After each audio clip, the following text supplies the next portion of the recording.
a boyfriend who seemed so perfect that even his girlfriend's parents trusted him completely staged his own kidnapping. He pretended to be a stalker dressed in black. He's accused of shooting through a wall in her bedroom and Gaul struck her and killed her. Welcome back to Crime Delve. My name is Luca. Today, we're breaking down the shocking case of Emma Walker. It's a case where the line between jealous love and extreme obsession completely collapsed. And trust me, the deeper this case goes, the more disturbing it becomes. Now then, let's get into it. Emma Jane Walker was born on March 20, 2000, in Knoxville, Tennessee. Her father was Mark Walker, and her mother, Jill Walker, worked as an elementary school teacher. Emma also had a younger brother, and according to people who knew them, the Walker family was extremely close. In the fall of 2014, Emma began attending Central High School. She joined the cheerleading team as a freshman, which was not easy at a school where football was practically a full-blown culture. Emma was also an outstanding student academically, participating in HOSA, the National Beta Club, and Young Life. Basically, Emma was the kind of student almost every teacher loved. Smart, positive energy, always busy with a long list of school activities. And the thing many people remembered most about Emma was this: she genuinely had plans for her future. Emma was not just serious about cheerleading. She excelled in school, loved children, and once said that someday she wanted to become a NICU nurse, caring for premature babies or newborns fighting to survive from the very beginning of their lives. In other words, Emma was the kind of kid people believed had an incredibly bright future ahead of her. Riley was 2 years older than Emma, and at the time he was also a fairly popular student at school. He got good grades, played football, attended community church events, and was heavily into video games. Friends described him as funny, a little awkward, honestly not entirely like the typical jock stereotype people imagine when they think about a high school ball player. What made Riley seem trustworthy to people was how normal he appeared. Not overly rebellious, not arrogant, not someone who gave off dangerous vibes. And sometimes, that is exactly what makes people lower their guard even faster. When Riley first met Emma, he was actually already in another relationship. But not long afterward, he broke up with his previous girlfriend and started dating Emma instead.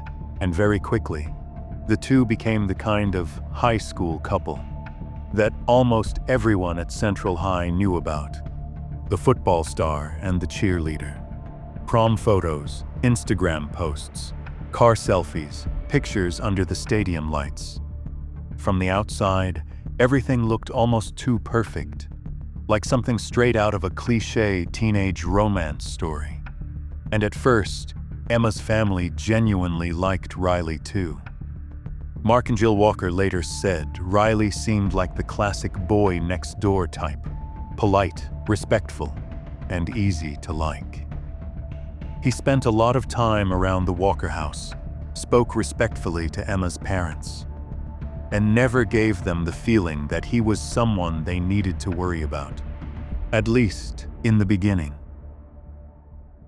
Things first started making Emma's parents uncomfortable after they found out Riley still kept his promise to take his ex-girlfriend to junior prom, and then later turned around and took Emma to senior prom as well. On the surface, it might not sound like a huge deal, but to Mark and Jill, it made them start questioning how sincere Riley really was, and whether Emma was truly his priority. Emma herself did not think much about it. Like a lot of teenage girls experiencing first love, she mostly saw the good parts of the relationship. Emma's social media quickly filled up with photos of the two together. Goofy selfies, cute captions. Moments that felt very teenage America. Looking at them, you would probably assume they were just a normal high school couple. A lot of people described Riley as quiet, distant, and not particularly easy to connect with inside Emma's friend group. At first, most assumed he was simply more shy than everyone else. But over time, they started wondering whether it was really just shyness. As time passed, Emma's friends began realizing that the things they once brushed off as awkward or reserved might not have been that simple after all. At first, they tried defending Riley. Maybe he just was not comfortable around large groups. Maybe he was simply quiet. Maybe he just loved Emma a little more intensely than most people. But eventually, all those maybes stopped working. Because Riley did not just want to be Emma's boyfriend.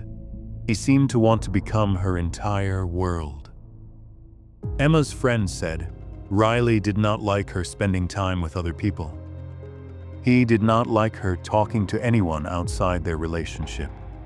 He did not like Emma having a life he could not fully control. And like so many toxic relationships, things did not go from sweet to terrifying overnight. It happened slowly enough that the person trapped inside the relationship always had a reason to excuse the next red flag. One overly intense text message, too many phone calls, a jealous outburst explained away as because I care about you. Controlling behavior repackaged as because I love you. Yeah, it sounds romantic until you realize the other person can barely breathe anymore. Emma's friends tried warning her, but she usually brushed it off. To Emma, Riley was still the boyfriend she had fallen in love with. And when you are 15 or 16 years old, sometimes it is incredibly hard to tell the difference between someone who cares too much and someone slowly taking control of your entire life. Emma's parents also realized the relationship was becoming unhealthy. They took away her phone, hoping to limit contact between Emma and Riley. But Riley found another way. He gave Emma an iPod Touch so she could continue messaging him over Wi-Fi without her parents knowing. And yeah, if a relationship requires secret devices to bypass parental boundaries, then it probably is no longer just teenage romance. Over nearly 2 years, Emma and Riley repeatedly broke up and got back together. And each time, things became more intense than before. Riley constantly texted her, constantly called her. At times, he would even wait for hours outside Emma's part-time job until her shift ended. Then, during one argument, Riley sent Emma a message that later gave everyone chills once they heard it again. "You're dead to me. I'll check the obituary." At the time, some people may have dismissed it as just an angry comment. But after what happened to Emma, that line sounded very different. By the fall of 2016, things still had not improved. By then, Riley had already graduated from Central High and was attending his freshman year at Maryville College, about 30 minutes outside Knoxville. Emma, meanwhile, was only 16 years old and still a junior in high school. And even though they no longer attended the same school, their relationship kept dragging on in a way that became more exhausting over time. Arguments, breakups, making up, then fighting again. Like a cycle neither of them could fully escape. Around Halloween of 2016, Emma's parents decided they could not keep standing by and watching anymore. In what was almost a desperate attempt to pull their daughter away from Riley, they started grounding Emma, only allowing her to leave the house for school or cheerleading activities. They monitored where she went, who she saw, and tried creating as much distance as possible between her and Riley. And what surprised them was, it actually worked. Mark Walker later said, Emma slowly started becoming herself again. She spent more time with family, sat down for dinner with everyone, talked with friends, and genuinely seemed lighter than before. People around her noticed the change too. Emma even texted her best friend Keegan saying that she and Riley were really over this time. Part of the reason was because Emma had seen photos of Riley hanging out with other girls at college. And honestly, Emma's friends were almost relieved to hear the relationship was finally ending. Because by that point, many people had already started believing Riley was no longer just a bad boyfriend. There was something about him that made them feel deeply uneasy. And exactly like people feared, Riley did not handle the breakup normally at all. On Friday night, November 18, 2016, things started shifting from a toxic relationship into something genuinely frightening. That night, Emma was allowed to go out to a gathering at a friend's house. It was one of the few recent times her parents had given her some freedom after weeks of trying to keep distance between her and Riley. Then around 11:30 p.m., one of Emma's friends named Zach arrived at the house. The moment Emma opened the door, she immediately pulled him inside, panicked. That was the thing Zach remembered most clearly. Emma told him she had been receiving strange text messages from unfamiliar phone numbers. The messages were becoming increasingly disturbing, almost like someone was trying to force her to go outside alone. One of them said, "Come outside alone if you don't want to see someone you love get hurt. Go to your car with your keys. If you don't comply, I'll hurt them." Then another message followed. "Bring your car keys. If you don't cooperate, I'll hurt them." At first, Emma thought it might just be some sick prank from Riley's group of friends. Some teenage joke that had gone way too far. And honestly, that is one of the saddest parts of this entire story. Because Riley had normalized so much strange behavior that Emma no longer fully knew where the actual danger line was anymore. Emma texted back saying she was going to call the police, but the messages did not stop. Then another message appeared. The sender claimed Riley had been left outside the house. Emma and Zach ran outside, and near the road in front of the house, they saw someone lying face down in a drainage ditch, groaning in pain and holding his head. It was Riley. Riley acted disoriented and claimed he had just been kidnapped. He said he had no idea why he was there or what had happened. And if you hear this whole story now, it almost feels like a painfully obvious staged scene. But at the time, Emma still cared enough to worry about Riley. She broke down crying and told him the relationship was over, that Riley needed to leave her alone. And the important detail here is this. Even in a moment where Emma herself was terrified, she still ended up being the one trying to calm Riley down emotionally. That is often a sign that a relationship became dangerously unbalanced long before anyone realized it. Emma felt uneasy too. That night, she did not go home right away and instead stayed with friends. Maybe Emma did not fully understand what was happening yet, but she knew enough not want to be alone. The next morning, shortly after 10 a.m., Emma drove home with her friend Haley, who lived near the Walker family. While driving through the neighborhood, the two spotted a man dressed completely in black walking around Emma's street. Emma dropped Haley off at home, then drove back to her own house.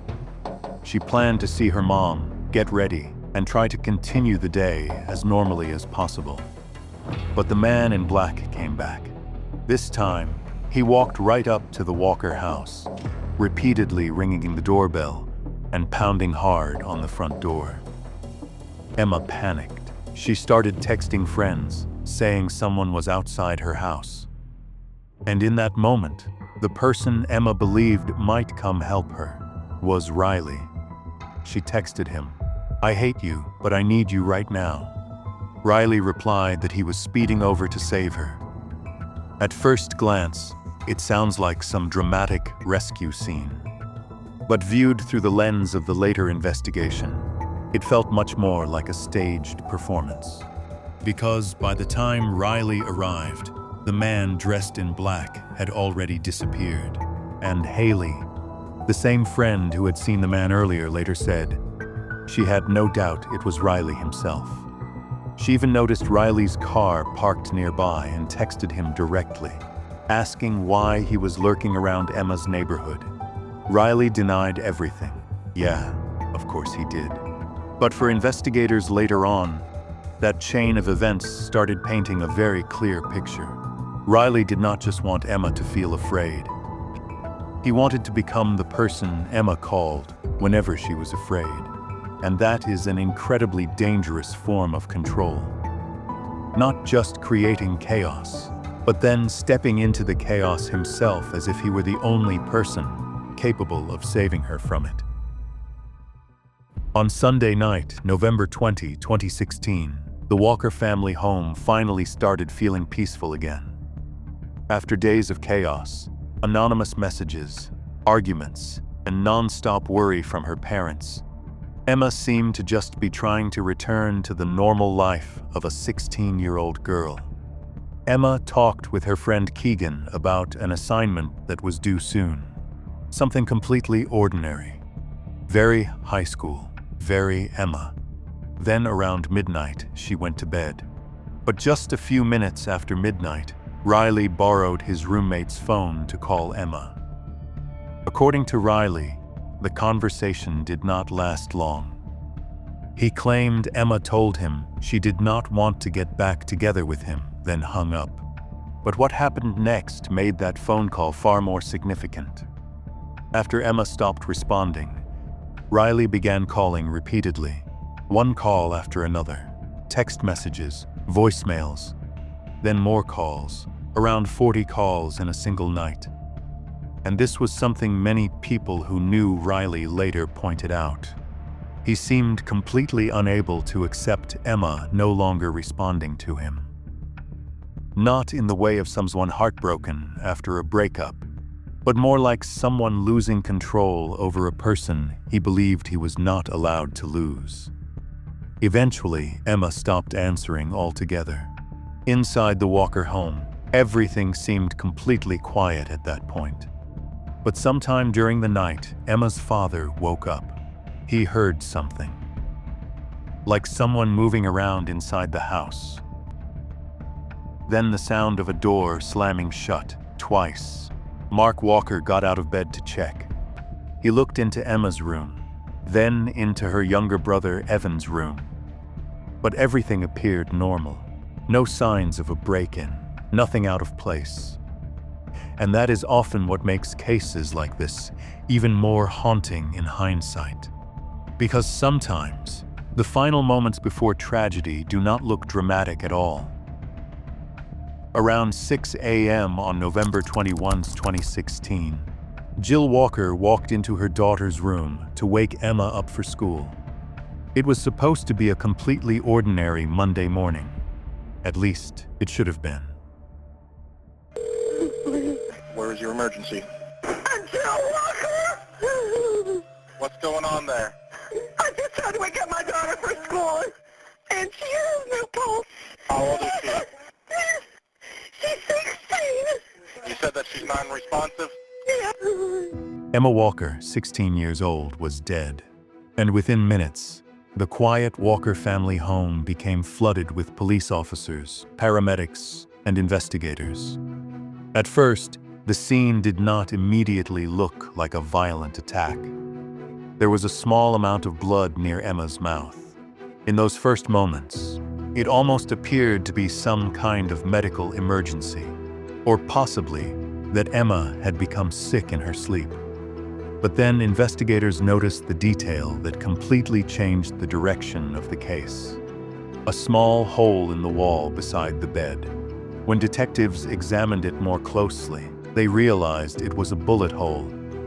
Someone had stood outside the Walker home in the middle of the night and fired through the bedroom wall while Emma was asleep in her bed. 2 shell casings were recovered outside the house. Investigators began canvassing the area to determine the shooting angle, and then they found a second bullet hole at nearly the same height as the first one. That shot had also been aimed directly into Emma's bedroom, right beside the bed. According to investigators, the shots were fired from extremely close range, only about 4 to 5 feet from the bedroom window, sometime between approximately 2:30 and 3 a.m. One bullet struck Emma behind her left ear. The second became lodged in the pillow on the bed.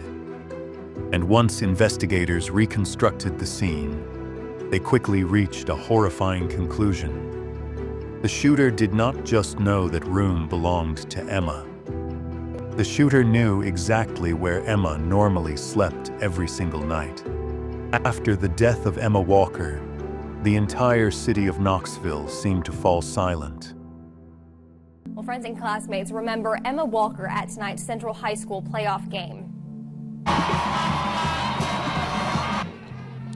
A section full of purple stood out at tonight's Knoxville Central and Marshall County game in Lewisburg.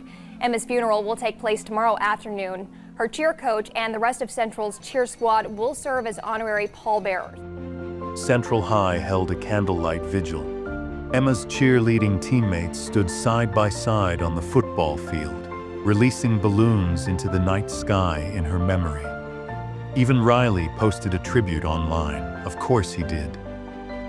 Because at that point, Riley was still trying to maintain the image of the heartbroken ex-boyfriend. And honestly, if you only looked at social media, the story could have ended right there. But the problem with cases like this is, social media usually tells a completely different story from what detectives hear behind the doors of an interrogation room. When investigators started interviewing Emma's friends and family, one name kept coming up over and over again. Riley Gaul. Some of Riley's own close friends said they became worried about him after Emma died. Not in the sense of worried about a grieving friend, more like, he knows more than he's saying. They told the detectives that shortly after the night Riley claimed he had been kidnapped, he started saying he feared for his own life and had taken his grandfather's gun for protection. Riley later even showed that gun to one of his friends, Alex. Then another friend, Noah, revealed a detail that instantly pushed the entire situation from weird into what the hell is happening here territory. Riley asked him how to remove fingerprints from a gun, which is not exactly the greatest question to ask during the same week your ex-girlfriend was shot through her bedroom wall.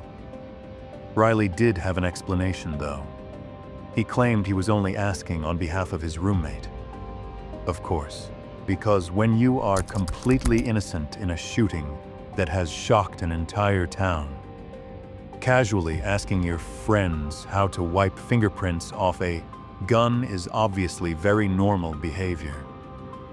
And then the investigation took a turn that made things start looking incredibly bad for Riley. That gun Riley had shown to his friends, it had just been reported missing. One day before Emma Walker was shot.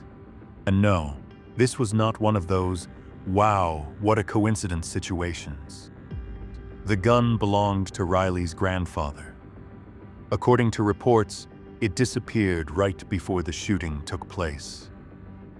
If you were an investigator at that point, almost every arrow in the case was starting to point in the same direction. Then things got even worse.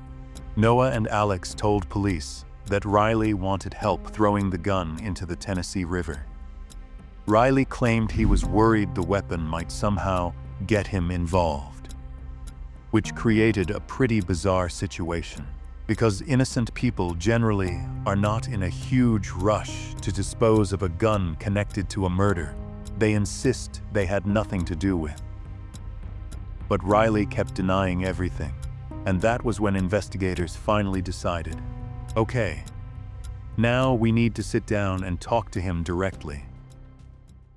I just feel like I'm being badgered with questions and I'm not trying to badger you with questions. You understand? I'm trying to help you, because if I can make solid your timeline and rule out the fact that Alex and Noah and all these guys are saying all this stuff, then the better off you're going to be. I understand, but how would that rule out if I talked to them in person? That would show nothing on the right. But they're saying that there are text messages and phone calls to and from that's going to help establish your timeline. Text messages. Mm-hmm. What I can care less about you thinking I have a gun or anything, but I hope to God I'm not a suspect in her death. Did I say you? I hope you don't think it. Because I wouldn't hurt that girl I would hurt myself if I let her live, and that's what I've done. Police interrogated Riley for hours, and the more he talked, the more problems started appearing in his story. The timeline did not match up. Details kept changing. Some of his answers sounded less like someone genuinely remembering events, and more like someone repeating lines they had already prepared in advance. Investigators also noticed something else that felt strange almost immediately. Riley never referred to Emma by name. Instead, he repeatedly called her that girl. And if you are sitting here thinking, okay, that sounds pretty cold, yeah, it did to investigators too. The girl. She texted me. Which girl? The one that passed away. Oh. What's her name? Emma. I hope to God I'm not a suspect in her death. Did I say you were? I hope you don't think it, because I wouldn't hurt that girl I would hurt myself if I hurt her, and that's what I've done. Did you shoot into Emma's house? No, sir. According to detectives, Riley appeared detached, cold, and almost completely disconnected from the severity of what had happened. And then there was the way he answered questions. You know, the kind of person who tries a little too hard to sound innocent. That was almost exactly the feeling Riley gave off inside the interrogation room. Everything sounded too smooth, too controlled. Too much like a story that had already been rehearsed beforehand. Riley repeatedly insisted that at the time Emma was murdered, he was back in Maryville. And if the story had stopped at his statement alone, this case might have been much harder for investigators. But then Riley's phone started telling a completely different story. Cellular data analysis showed that around 12:30 after midnight, Riley's phone was traveling along the highway from Maryville toward Knoxville. Not exactly ideal for an alibi, and things got even worse. The data continued, placing Riley near Emma's neighborhood around 3:45 a.m.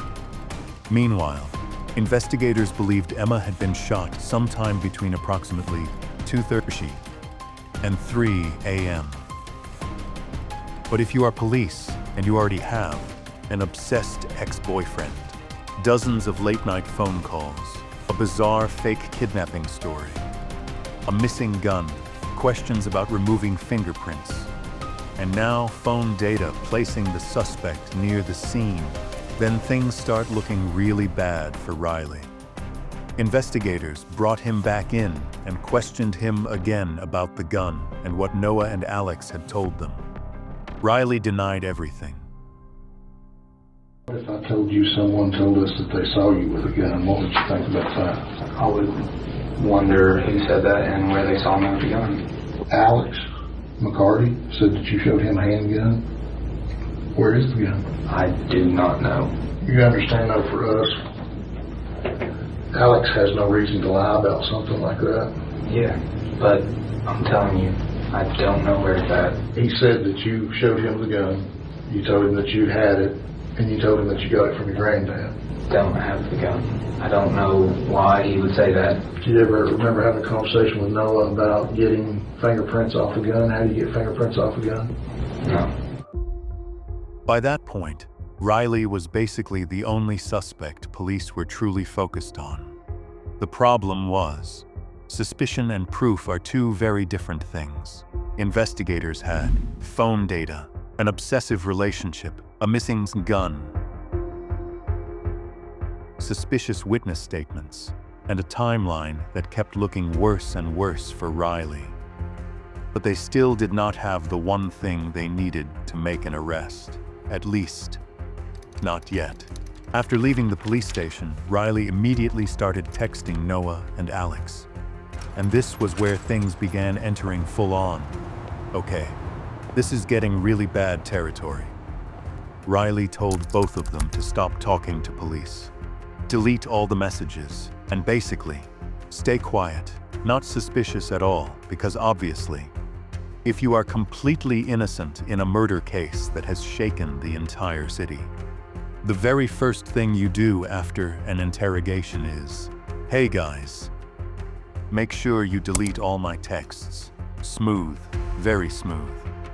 Ironically, Noah and Alex had already been cooperating with police before that. In fact, they started working with investigators almost immediately after hearing Emma had died.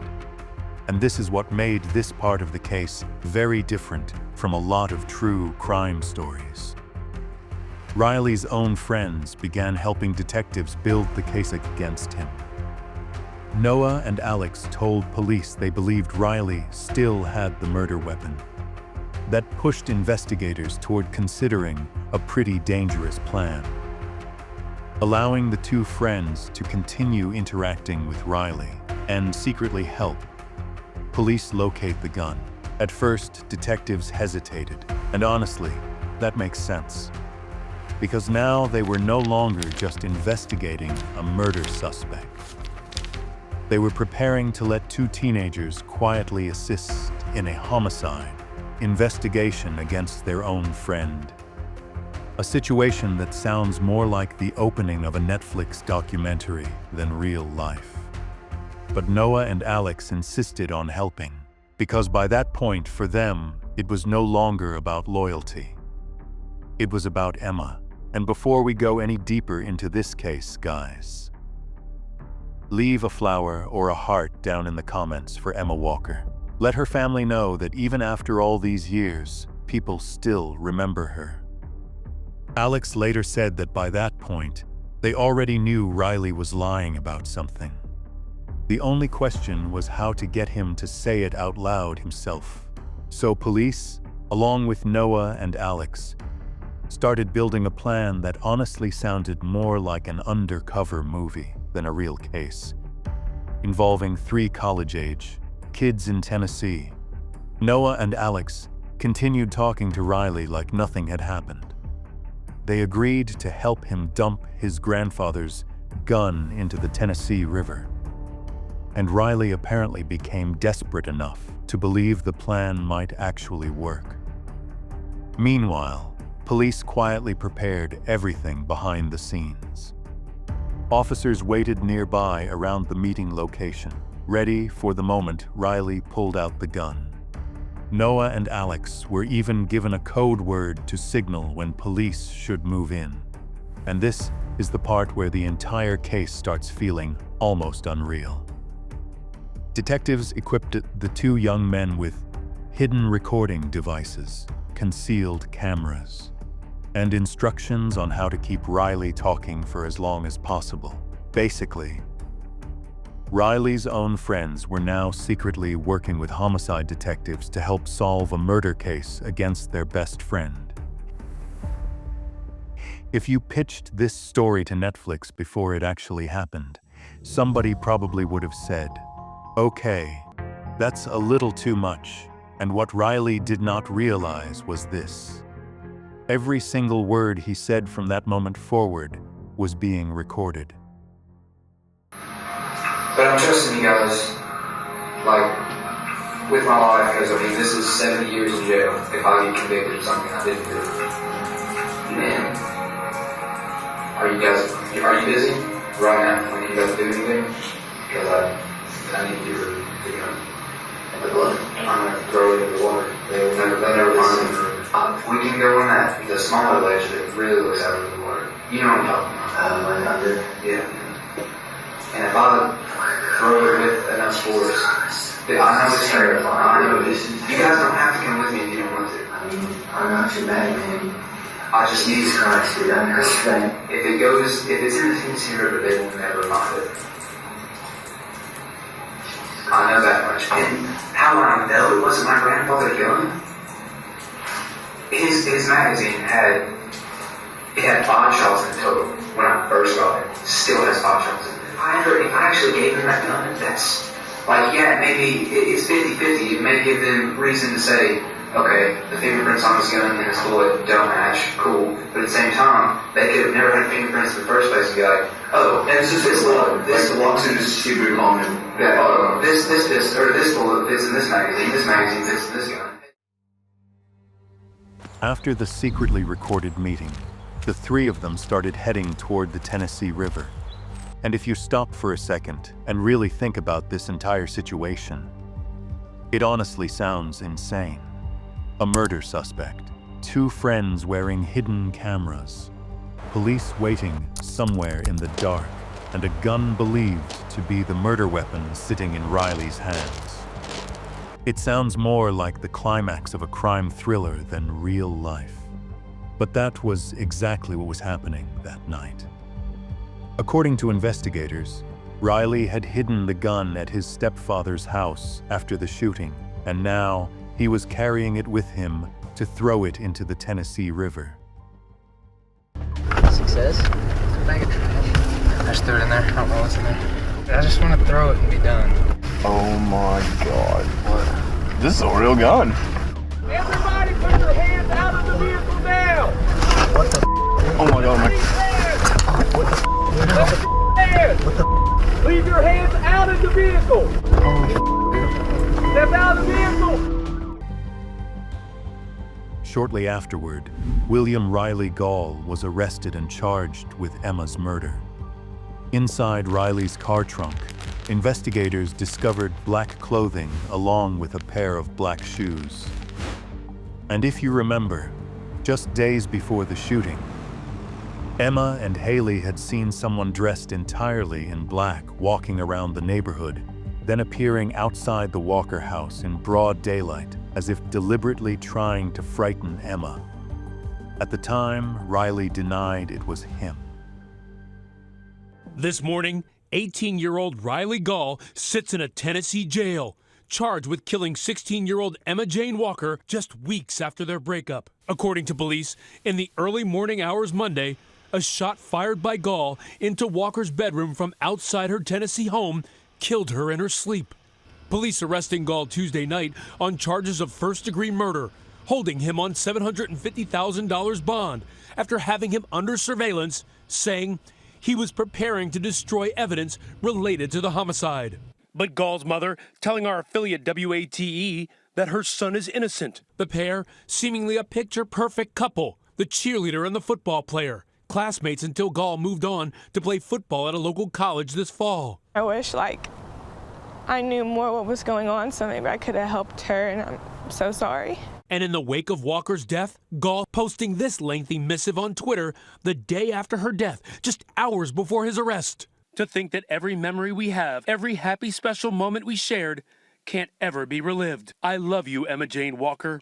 If convicted, Gaul could face life in prison.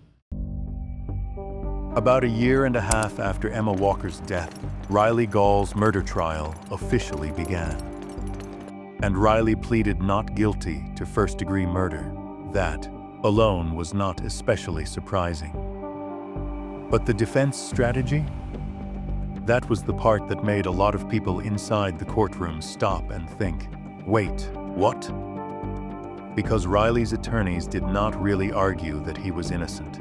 They did not try saying, Riley never fired the gun, or Riley was not there.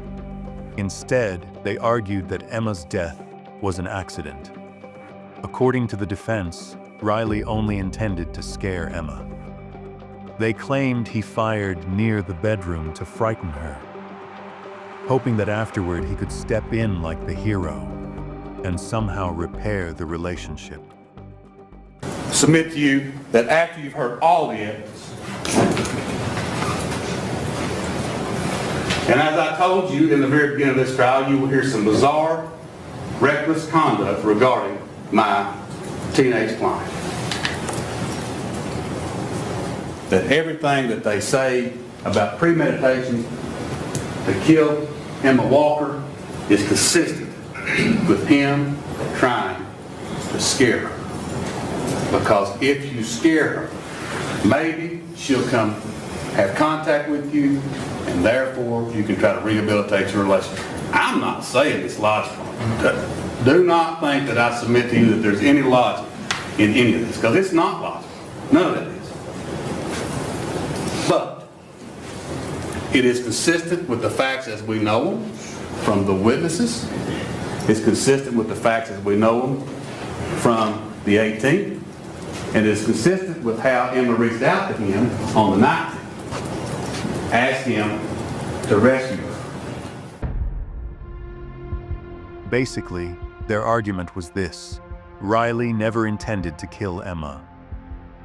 He was simply staging yet another manipulative performance to control her. And it ended in the most horrifying way possible. Riley's attorney even claimed that Emma had once viewed Riley as her hero, and that this entire plan was just a twisted attempt to win her back. A plan that, according to the defense, had simply gone wrong. And if you are listening to this thinking, okay, this somehow sounds even more disturbing than premeditated murder. Yeah, a lot of people felt exactly the same way. Ultimately, the defense asked the jury that if they did convict Riley, it should only be for voluntary manslaughter or reckless homicide. Charges far less severe than murder. But by that point, prosecutors believed they had far too much evidence to show this was not an accident. This was obsession, because the prosecution viewed the entire case in a completely different light. Well, she was their light. And they're blessed that they got 16 years with her. And they can look at it that way and live the rest of their lives knowing at least we got that. But they'll always be muted. You could sense that from them when they took the stand. Each one of them has suffered a loss at the hands of him. This guy, his personal responsibility, his actions, everything that he did, caused them to suffer, and every person in here who she touched in their lives will never be the same again because of him and his selfishness and his lies and his possessiveness and his manipulation and his obsessiveness of Emma Walker. She's creating this fictitious, this bogus kidnapping story to upset her. When you think about the fact that 3 o'clock in the morning, dressed in black, he's standing outside a 16-year-old girl's bedroom, and you think of all the places he could have placed that shot. All the things that he could have done. Shoot up into the air, shoot in through the window, anywhere, but where you shot. Shot placement shows you an intent to kill. Mr. Gilder, has the jury reached a verdict? Yes, sir, we have. Will you please stand? Mr. Gaul, please stand. Mr. Gilder, in count one, the first defined offense, charging the defendant with first-degree murder, did the jury reach a verdict? Yes, we did. What is your verdict? Guilty. And for the lesser included offense of stalking, did the jury reach a verdict? We did. What is your verdict? Guilty. In May 2018, William Riley Gaul was officially found guilty of first-degree murder in the killing of Emma Walker. along with multiple additional charges including stalking, theft, reckless endangerment, and possession of a weapon during the commission of a dangerous felony. And honestly, after everything the jury had heard throughout the trial, the verdict did not surprise many people. Not because there was one single dramatic gotcha moment, but because the entire case felt like dozens of separate puzzle pieces all pointing back to the same person. From the obsessive late-night phone calls, the controlling language, the cell phone data, the missing gun, the man dressed in black around the Walker house, to the plan to dump the weapon into the Tennessee River. In the end, everything circled back to Riley. And maybe the saddest part of this entire story is this. Emma had actually started trying to leave. She was reconnecting with her family, her friends, and the version of her life that existed before Riley. But according to prosecutors, that was also the exact moment Riley started losing the one thing he was desperate to keep at any cost: control. For many people following the case, this was never just a story about teenage jealousy or heartbreak. It was a story about obsession, about control, and about how sometimes the most dangerous warning signs are hidden beneath something outsiders casually call young love. A phrase that sounds harmless until it ends in a murder trial. I know that nothing I can do will ever bring Emma back or alleviate the pain that I've caused. But what I can do is tell the truth of what happened that night. My intentions were not, and never have been, to cause Emma any physical harm. At times, I was a terrible boyfriend. I caused her emotional and psychological pain during the 2 years that we were together. But I never once even imagined to cause her any physical harm.